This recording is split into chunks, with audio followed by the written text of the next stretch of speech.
Muy buen día tengan todos ustedes. Me da mucho gusto saludarlos y darles la más cordial bienvenida a esta sesión académica virtual de nuestra Benemérita Sociedad de Geografía y Estadística del Estado de Jalisco. En esta ocasión tendremos la presentación del libro titulado Escenarios Intangibles, la cultura literaria, sonora y artística de Tonalá.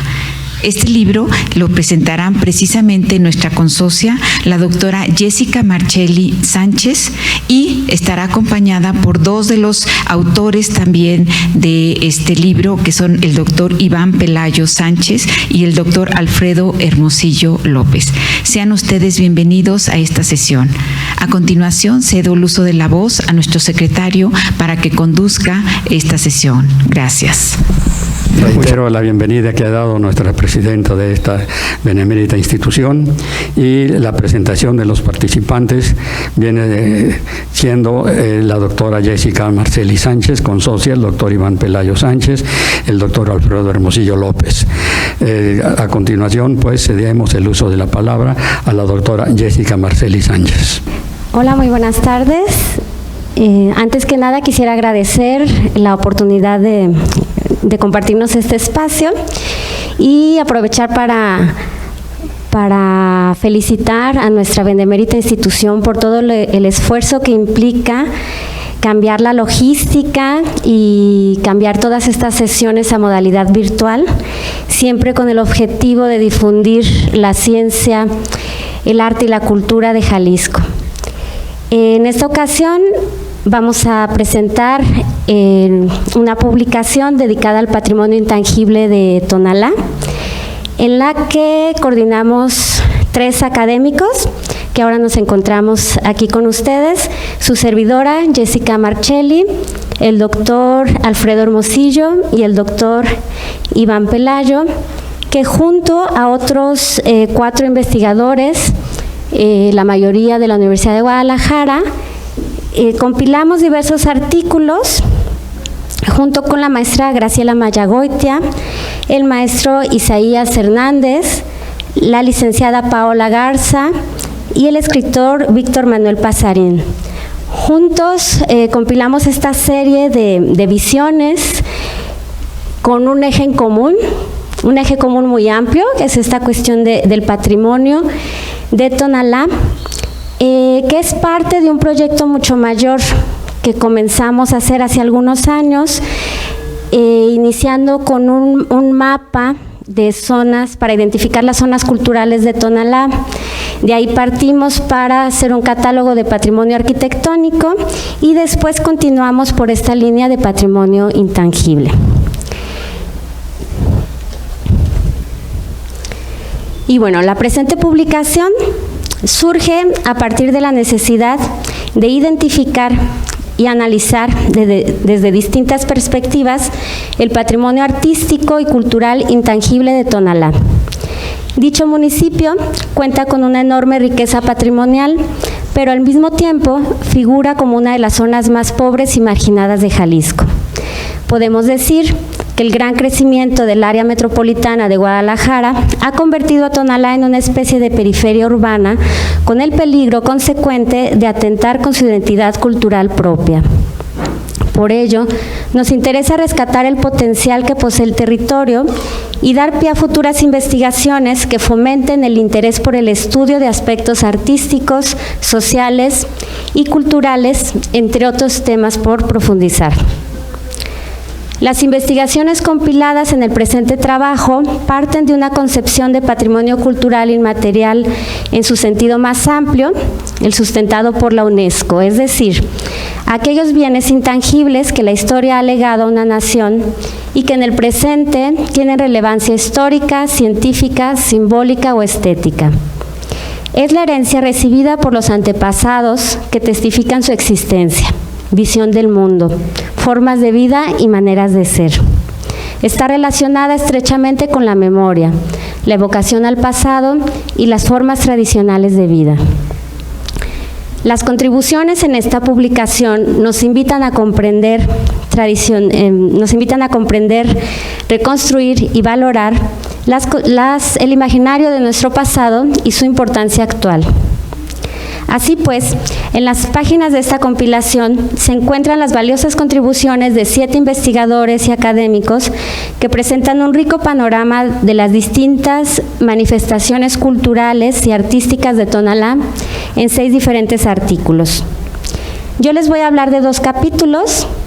El primero está enfocado a las tradiciones artesanales, el segundo a las tradiciones religiosas y con un mismo eje en común, que es el cuidado de mantener las tradiciones ancestrales.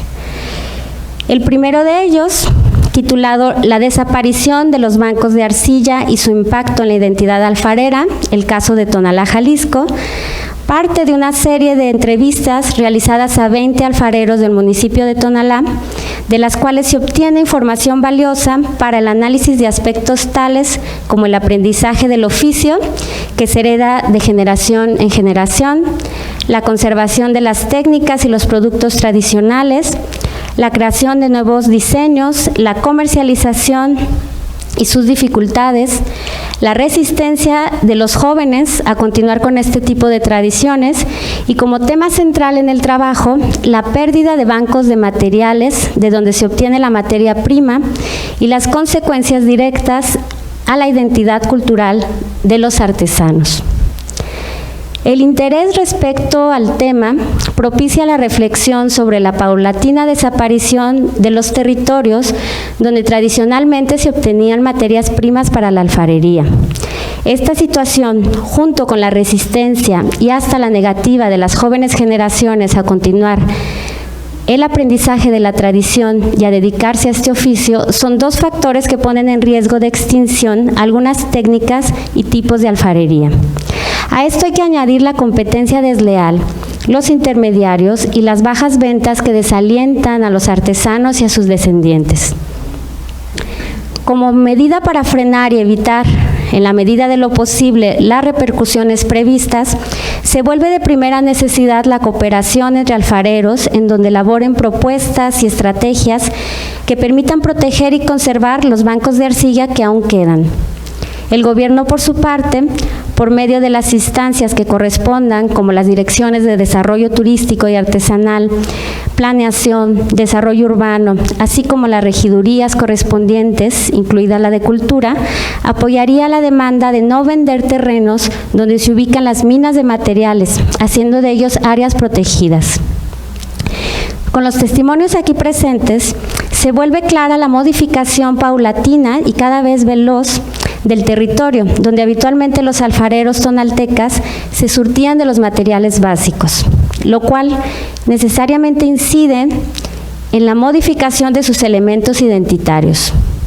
Así, ante la necesidad de desplazarse a otros sitios para proveerse de insumos, se enfrentan a un cambio de hábitos y de paisaje, situación a la que se tienen que adaptar para poder continuar con su tradición alfarera. Sin embargo, se hace hincapié en la protección de los espacios que aún se encuentran en el territorio, no como memoria, sino como paisajes presentes, en riesgo pero con la convicción de sobrevivir.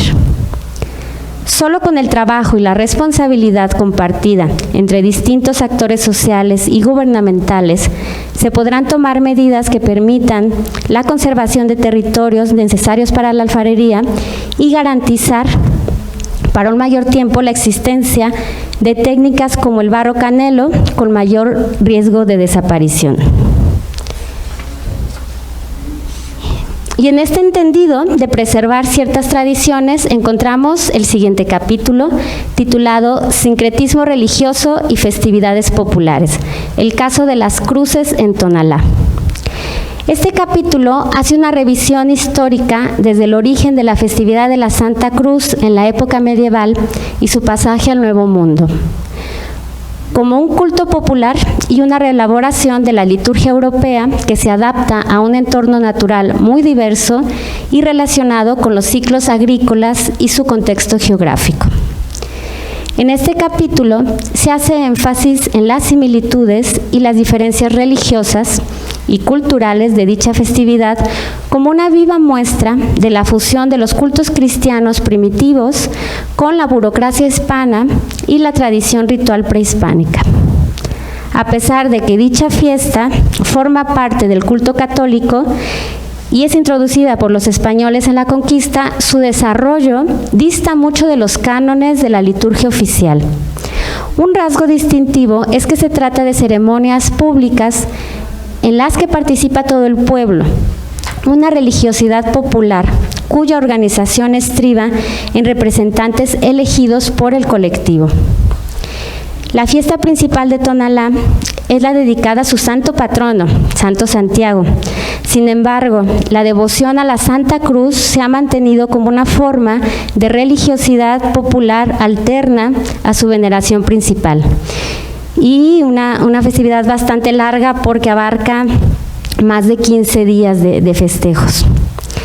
La celebración en torno a la Santa Cruz es una viva muestra del sincretismo cultural y religioso de los pueblos prehispánicos y el culto católico.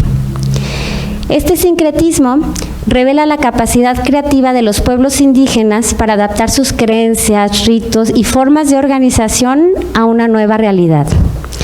Una de las peculiaridades de esta reelaboración mestiza de las ceremonias religiosas es, por ejemplo, que la mayor parte de las actividades se realizan en las calles, no en el interior de la iglesia, sino siempre en relación o buscando la relación con la naturaleza y los ciclos naturales agrícolas.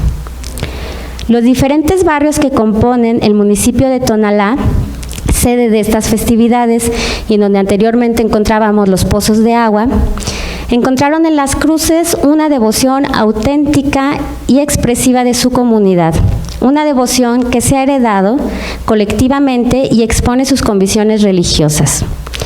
En esa valiosa colaboración, pionera en su ámbito, esta festividad, fruto de un proceso sincrético que le ha otorgado un sello distintivo, merece la categoría de patrimonio cultural intangible y de este modo recibir apoyo para su preservación.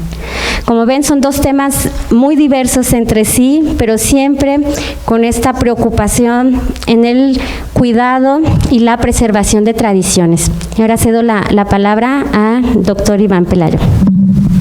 Hola, muy buenas tardes. Yo voy a continuar comentando otros dos artículos que también versan sobre el patrimonio intangible, uno concentrado en lo que sería la tradición oral en la realización del barro canelo y otro que versa sobre el patrimonio acústico, temas poco tratados, ¿no?, en la investigación actual.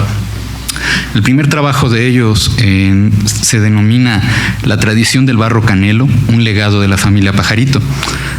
En este es un trabajo que nos habla del municipio de Tonalá y su tradición alfarera reconocida a nivel nacional e internacional desde la época de la colonia, seguida por el poblado de San Pedro Tlaquepaque a partir del México independiente. En este trabajo, el investigador se plantea como objetivo dar a conocer los procesos de fabricación de la loza elaborada bajo la técnica conocida como barro canelo, así como la importancia que tiene esta cerámica por ser generadora de un capital cultural, simbólico y económico para el municipio de Tonalá. Este trabajo de recuperación de la memoria, resguardada por los artesanos de Tonalá, es fundamental para preservar una tradición y un oficio que, en palabras de su autor, no debe perderse por motivos o causas ajenas a ellos, como el mercado y la política gubernamental e institucional.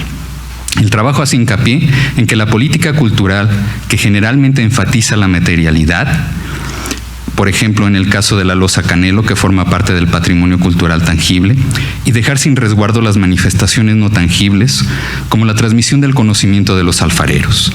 El autor considera imprescindible que el patrimonio inmaterial sea contemplado de la misma manera que el patrimonio tangible. Esto permitirá que los herederos continúen con una tradición que ha dado a Jalisco fama mundial. De lo contrario, veremos un descenso poblacional artesanal, tal como ha sucedido en las últimas 2 décadas. La obra particularmente se centra en la tradición alfarera realizada por los miembros de la familia Pajarito y el pueblo del Rosario, a casi 4 kilómetros al norponiente del Palacio Municipal de Tonalá. Este sitio vio nacer a la dinastía Pajarito en la segunda mitad del siglo XIX, con el bisabuelo Zenón Pajarito, el abuelo Leandro Pajarito, seguido por el papá Cecilio Pajarito, llegando así con Nicasio Pajarito, el abuelo Leandro Pajarito, seguido por el papá Cecilio Pajarito, llegando llegando así con Nicasio Pajarito, con sus hijos José y Isabel, Zenón, Jesús, José, Eva y Pablo, los cuales pertenecen a la quinta generación. Este linaje ha conseguido, por su gran destreza en el manejo de la loza Canelo, premios locales tales como el Premio Nacional de la Cerámica, otorgado por el Ayuntamiento de Tlaquepaque, y el de la Casa de Artesanos por parte del Gobierno Municipal de Tonalá. Uno de los aspectos que considero más interesantes de este artículo es el proceso de documentación etnográfica logrado y su narración tanto descriptiva como a través de un registro fotográfico. El investigador logró que José Isabel Pajarito Fajardo, siendo el hijo mayor con 54 años de edad y con 45 años de experiencia en el manejo de la loza Canelo, abriera las puertas de su taller para mostrar el proceso de fabricación desde la preparación de la arcilla hasta la conclusión de las piezas que se ofrecen al consumidor. La metodología de investigación para lograr este artículo fue el método etnográfico acompañado con la técnica de observación participante, así como teoría arqueológica derivada de los planteamientos sobre la teoría conductual del maestro Michael Schiffer. El trabajo nos narra aspectos como la obtención de la arcilla, la cantidad y las características que debe tener, así como el proceso de cernido y amasado. La obra continúa explicando el proceso de la creación del objeto a través del moldeado y del modelado. La obra continúa con el apartado sobre la utilización del engobe en la decoración, el uso del horno a cielo abierto y su técnica de cocción. El libro concluye con aspectos sobre la colocación del producto en los mercados nacionales e internacionales, planteando la problemática a la que se enfrentan al competir en una economía globalizada, y cómo se ha visto transformado no solamente su entorno laboral y social, sino también en los mecanismos de ventas. A raíz de esto, la familia Pajarito se ha enfocado en realizar verdaderas obras de arte cargadas de un alto valor simbólico para un mercado especializado constituido por conocedores y coleccionistas. El artículo cierra con reflexiones en torno al capital simbólico de los artesanos en Jalisco. Sin lugar a dudas, el artículo La tradición del barro Canelo, un legado de la familia Pajarito, es una obra esencial para adentrarnos en los estudios del patrimonio intangible y etnográficos sobre el patrimonio alfarero de Tonalá. Bueno, continuaré con el siguiente artículo, que como mencioné nos habla sobre el patrimonio intangible acústico como elemento cultural. El nombre de este artículo se denomina Fundamentos para el estudio del patrimonio intangible, el mundo acústico y bibliografía fundamental. Este trabajo tiene el objetivo de sentar las bases para el reconocimiento del sonido como elemento del patrimonio artístico y cultural. En este artículo se propone una bibliografía fundamental que ayuda a definir la conceptualización del sonido y la música como patrimonio y expone una nueva línea de investigación relacionada específicamente con el entorno acústico, la memoria y los sonidos de las aves, ya que esto nos conecta de manera directa con el humano que percibe, con el espacio en el que habita y en el que se mueve, ambos fusionados con el sonido como parte del entorno y de procesos creativos en algunos tipos de arte que reflejan una idealización cultural del sonido. En la obra se plantean bibliografías fundamentales para definir la conceptualización del sonido como patrimonio cultural. Además, considero que es un buen principio plantear el sonido estructurado por los seres humanos como parte de la cultura, ya que así como nacemos con capacidad de ver, lo hacemos con capacidad de escuchar, y que así como existe una cosmovisión, hay una cosmoaudición, es decir, una manera de interpretar la realidad, escucharla y expresarla a través de la música o concretizarla en el arte, a través de diseños iconográficos. Para plantearlo de otra manera, el sonido musical humanamente estructurado o sistematizado. Por otro lado, se plantea una nueva línea de investigación relacionada con el entorno acústico y específicamente el relacionado con aves y sus sonidos, ya que nos conecta directamente con el humano que percibe, con el espacio en el que habita y en el que se mueve, ambos directamente fusionados con el sonido como parte del entorno y de procesos creativos en algunos tipos de arte. El ser humano es quien limita la percepción y la va creando en base a sus propias memorias, sensibilidades y vivencias cotidianas, considerando que la limitante perceptiva propuesta alcanza el objeto como una materialización que refleja una idealización cultural del sonido y satisface un fin determinado. Este tipo de perspectivas resultarían de gran utilidad en los estudios de historia del arte, ya que ayudaría a entender la influencia de la naturaleza en los procesos de creación, como sería el caso de aves representadas en cerámica tradicional tonalteca. El ensayo se encuentra organizado en 3 partes, la primera tratando diferencias entre sonido, ruido y música, la segunda aborda aspectos sobre espacios, sonido y memoria. Por último, se tratan aspectos en torno de las aves comunes en el occidente de México, así como un listado breve con características básicas de las mismas. En cuanto a paisaje acústico natural, se plantea que un elemento primario es el sonido de los pájaros, y esto está relacionado con aspectos de cultura acústica, memoria, imaginario, geografía, paisaje acústico y de relaciones entre especies endémicas que aún existen, así como señalar las nuevas especies que pudieron haber traído los españoles o los ingleses. Cabe destacar que este ensayo de carácter multidisciplinario posiblemente sea el primero en su tipo, ya que conjuga aspectos de etnomusicología, antropología cultural, historia del arte, acústica, psicología de la percepción y ornitología, enfocándose en influencias del biosistema natural en el proceso creativo de ciertos tipos de artes populares desarrollados en el municipio de Tonalá. En general, este trabajo es una obra que hace hincapié en el tratamiento del sonido como patrimonio cultural intangible, planteando consideraciones fundamentales para una mayor reflexión en torno a lo histórico como patrimonio y sobre todo hacia cómo el fenómeno acústico afecta a nuestras vidas y es una parte integral de la cultura. Esta es una obra de carácter pedagógico que acerca al lector a los estudios especializados y conceptuales sobre el tema, abordando definiciones entre ruido, sonido, música, construcción de memoria e identidad vinculada con el patrimonio intangible. Por otro lado, nos acerca a las aves y sus sonidos, fuente de inspiración simbólica plasmada en la alfarería tonalteca. Gracias. Cedo el micrófono al doctor Alfredo. Gracias. Buenas tardes, agradezco la invitación a presentar, a comentar nuestro libro, y siempre es un gusto estar con mi par de colegas con los que he trabajado ya tantas veces y con tanto gusto, ¿no? Sin más preámbulo, continúo con los comentarios de este libro. Cierro con los 2 últimos capítulos. En mi intervención hablaré de los capítulos del libro dedicados a la literatura como patrimonio cultural intangible de Tonalá, representada por 2 géneros en auge: el estudio y reinterpretación de leyendas y la crónica literaria. En primer lugar, me referiré al capítulo titulado Las leyendas de Tonalá como sustrato de memoria colectiva. Después haré lo propio con el epílogo dedicado a las crónicas periodísticas. Las leyendas forman parte del patrimonio cultural inmaterial de una nación, pues son un bien intangible que conserva un valor histórico, simbólico y estético. Esta herencia recibida testifica la existencia de nuestros predecesores, su visión del mundo, sus formas de vida y su manera de ser.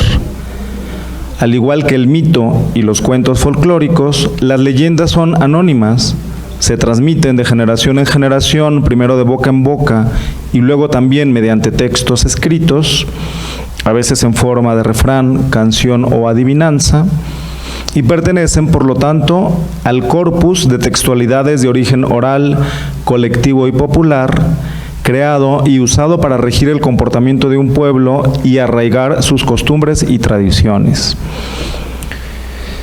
Según Arnold van Gennep, debe entenderse por leyenda la narración localizada en espacios indicados con precisión, en un tiempo reconocible, al contrario de los cuentos folclóricos, que se sitúan en un tiempo y espacio indeterminados, por ejemplo, y cuyos actos parecen tener un fundamento histórico, pero son objetos de fe. A diferencia del mito, no suelen dar explicaciones totales de una visión del mundo, ni dar un sentido definitivo a nuestra existencia en la Tierra, pero también están plenas de símbolos que crean y recrean el imaginario común. Así pues, el trabajo de compilación y análisis de las leyendas de una región es útil para revelar las figuras recurrentes por las cuales una cultura entera se reconoce. Con este propósito, los autores tomaron como punto de partida los textos que ya habían sido escritos y publicados en forma de libro en Leyendas de Tonalá en el 2004 por Aurelio Nuño, para seleccionar los relatos que alcanzaran la categoría de patrimonio cultural. En este primer paso, se dieron a la tarea de otorgarles una forma literaria acorde con el género al que pertenecen y de pulir su redacción para que se leyeran con agrado. En un segundo momento, compilaron historias recogidas en entrevistas orales para darles forma escrita. De este trabajo surgieron las leyendas que completan la memoria literaria compartida por la comunidad tonalteca. Las entrevistas orales también sirvieron para contrastar las leyendas publicadas con su versión escrita y en algunos casos modificarla. El corpus obtenido sentó las bases para futuros análisis críticos de las formas literarias escritas como representaciones de la actividad antropológico-imaginaria que reflejan las visiones del mundo y los referentes sociales de una época dada. El conjunto de textos está dividido en dos partes. La primera contiene textos de advertencia y enseñanza moral, en los que el triunfo sobre el mal es explícito. La segunda incluye historias de tesoros, un tema recurrente en las leyendas de Tonalá. Al primer grupo pertenecen las leyendas La Bella de Puente Grande, Don Guitarrón Cascado, La Ancianita del Cerro de la Reina, El Padre Sin Cabeza, El Callejón de los Colorines, El Ánima Enamorada, La Leyenda de un Nahual y El Puente del Diablo. Estos textos señalan cómo se debe vivir y comportarse en la vida cotidiana, regulan relaciones y enseñan a someterse a las mismas normas, jerarquías, procedimientos y reglas en uso. Así pues, hay viciosos que vuelven al buen camino, amores que no pueden, que no deben ser, hombres buenos que vencen el mal e incluso diablos derrotados y burlados de manera cómica. El segundo grupo está formado por El Tesoro de Sigualpili, El Tesoro del Cerro de la Reina, La Leyenda del Ánima, El Tesoro del Bandido, La Anciana y el Perrito, El Cerro de la Monja, La Gallina y sus Pollitos de Oro, La Piedra Encantada y El Ánima y el Niño. En estas historias, la búsqueda de tesoros se remonta a la época de la conquista con la llegada de Nuño de Guzmán y continúa hasta nuestros días. De las 9 leyendas, 8 son casos de búsqueda infructuosa, de oportunidades desaprovechadas por ambición desmedida, temor o impaciencia. Hay nuevos mundos que se abren a un infinito de posibilidades, pero que no se realizan, pues las puertas no se vuelven a abrir o ya no se encuentran. Hay, en fin, una serie de muestras de lo que es querer y no poder, aunque en algunas historias que se cruzan con las de la primera parte, parece claro que lo mejor es no apropiarse del tesoro y ni siquiera intentar buscarlo, porque no es moral ni conveniente. Quien sí consigue descubrir las riquezas de Tonalá, esa región luminosa y polvorienta, como él la llama, es el poeta, narrador, periodista y editor Víctor Manuel Pasarín, autor de las crónicas literarias que coronan este libro. Su aportación, aunque se distingue de los demás capítulos al no tratarse de un artículo académico, es fundamental para la mejor comprensión de la cultura viva de este pueblo y es fruto también de un extenso trabajo de documentación. En el prólogo de Antología de la Crónica Latinoamericana Actual, Darío Jaramillo afirma que la crónica latinoamericana es la prosa narrativa de más apasionante lectura y mejor escrita hoy en día en Latinoamérica. Un lector que busque materiales que lo entretengan, lo asombren, le hablen de mundos extraños que están enfrente de sus narices, un lector que busque textos que le den importancia a que ese lector no se aburra, ese lector va sobre seguro si lee la crónica latinoamericana actual, nos dice el citado Darío Jaramillo. Lo mismo podemos decir, sin temor a equivocarnos, de las crónicas de este libro.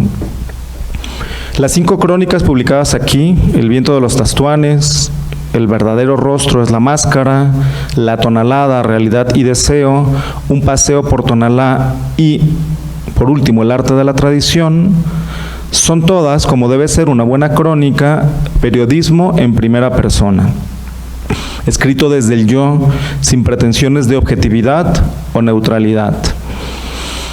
Textos en los que el autor no inventa lo sorprendente, sino que lo descubre.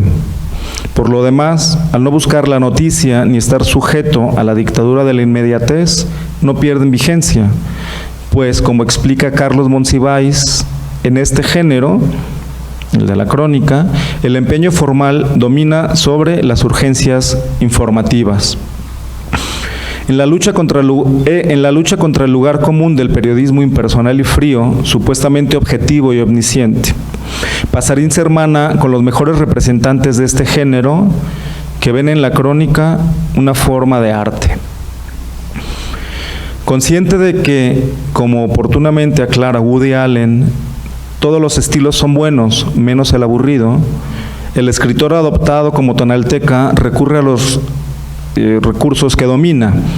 De la novela se apropia de la capacidad subjetiva y la capacidad de narrar el mundo desde los personajes, del reportaje, la exactitud de los datos, del cuento, la tensión y el sentido dramático, del ensayo, la capacidad de argumentar.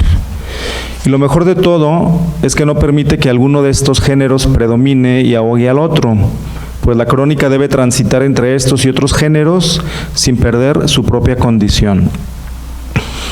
Es necesario comentar, por otra parte, que Pasarín cumple a cabalidad las leyes fundamentales de la crónica, las de respetar la veracidad y la exactitud del escrito. Pues, como ha dicho García Márquez, una crónica es un cuento que es verdad. Por tal razón no fabrica escenas falseadas, no inventa citas ni atribuye ideas ajenas a las fuentes. Así, Víctor Manuel Pasarín hace literatura a ras de suelo y da voz a aquellos que no suelen ser tomados en cuenta, que no suelen ser escuchados. Por ello, celebramos su inclusión en este libro que invitamos gustosamente a leer. Muchas gracias. Cedo ahora la palabra a la doctora Marchelli. Muchas gracias.